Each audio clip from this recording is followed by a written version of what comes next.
మరొక breaking news అంతోంది మనకి. విశాఖలోని దశపల్ల హోటల్లో ఎన్డీఏ ప్రజాప్రతినిధులు సమావేశమయ్యారు. మేయర్పై అవిశ్వాస తీర్మానం పెట్టిన ఈ నేపథ్యంలో ఈ భేటీకి ప్రాధాన్యత సంతరించుకుంది.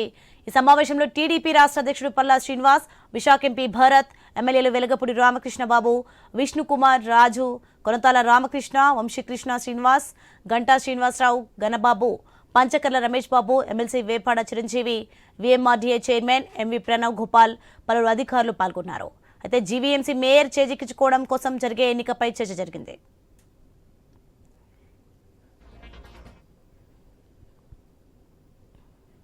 రైట్, ఇదే అంశానికి సంబంధించి మరింత సమాచారం మా ప్రతినిధి రాజు ఫోన్ లైన్లో అందించి సిద్ధంగా ఉన్నారు. రాజు, చెప్పండి, విశాఖలోని దశపల్ల హోటల్లో ఎన్డీఏ ప్రజాప్రతినిధులు సమావేశమయ్యారు. ఎలాంటి చర్చలు కొనసాగాయి?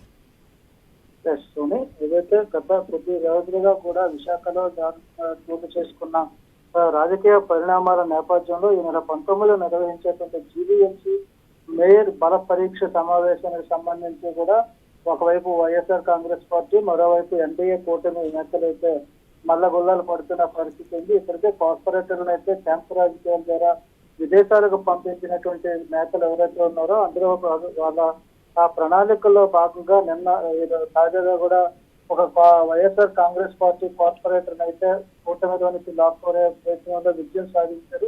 అదే ఉత్సాహంతో ఈ రోజు అయితే ఒక ప్రైవేట్ హోటల్లో ఆ ప్రజాప్రతినిధులు అంటే ఎమ్మెల్యేలు, ఎమ్మెల్సీలు, స్థానిక నాయకులు అందరూ కూడా ఈరోజు ఆ సమావేశం నిర్వహించారు. అందులో జనసేనకు సంబంధించి, టీడీపీకి సంబంధించిన నేతలందరూ కూడా పూర్తిగా పాల్గొనడం జరిగింది. రేపు 19వ తారీఖు నిర్వహించేటువంటి బల పరీక్ష సమావేశానికి ఎలాంటి ప్రణాళిక వేయాలి, కార్పొరేటర్లకు ఎలాంటి సూచనలు చేయాలనే దాని మీద అయితే సమావేశం పూర్తిగా జరిగింది. ఈ నేపథ్యంలో ఖచ్చితంగా బల పరీక్ష నిర్మితాము అనేటువంటి ఒక నమ్మకంతో, ఉత్సాహంతో అయితే ఈ రోజు సమావేశం జరిగిందని చెప్పుకోవచ్చు.